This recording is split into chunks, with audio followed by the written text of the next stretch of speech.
खबर बड़वानी से है, जहां बड़वानी में एक मगरमच्छ ने वन कर्मियों को खूब परेशान किया।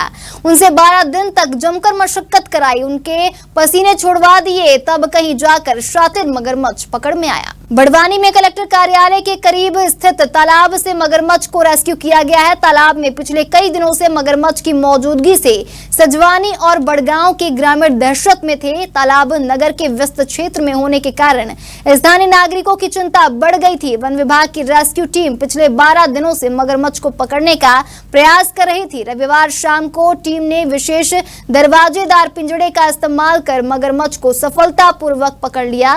रेस्क्यू के बाद मगरमच्छ को जॉक्स पार्क के पास स्थित वन प्रशिक्षण केंद्र ले जाया गया।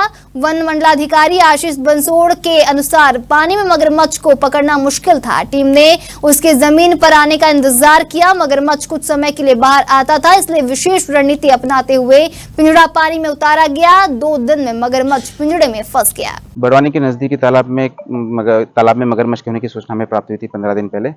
तब से हमारे रेस्क्यू दल ने इसको पकड़ने की कोशिश प्रारंभ कर दी थी। इसको पकड़ना इसलिए मुश्किल था क्योंकि तालाब के अंदर रहता था, बाहर कम ही आता था। और मगरमच्छ का रेस्क्यू करने में सबसे महत्वपूर्ण बात यह होती है कि उसको पानी के अंदर रेस्क्यू करना लगभग असंभव होता है। हमें तभी मौका तलाशना होता है जब वो जमीन पे हो। और ये मगरमच्छ चूंकि जमीन पे बहुत ही कम समय के लिए आता था और वहाँ पे परिस्थिति वहाँ पे लैंड जो टोपोग्राफी वैसे नहीं थी कि हम इसको जमीन पे पकड़ पाएं। तो हमने 15 दिन में बहुत अलग अलग तरीकों से इसको पकड़ने की कोशिश की, कभी जाल लगाकर, कभी स्वयं पानी में कूदकर हमारे रेस्क्यू दल ने। फिर आखिर में समझ में आया कि इसको पानी के अंदर ही पकड़ना पड़ेगा। तब हमने नया ट्रैप केज बनाया, उसमें नई पद्धति से हमने उसके दरवाजे का इंस्टॉल किया नए तरीके से। फिर उस ट्रैप केज को हमने ज़मीन पर रखा पहले तो, लेकिन वहाँ पे भी हमको कामयाबी नहीं मिली। फिर आखिर में निर्णय लिया गया कि ट्रैप केज को पानी के अंदर उतार के पानी के अंदर इसको पकड़ने की कोशिश करेंगे।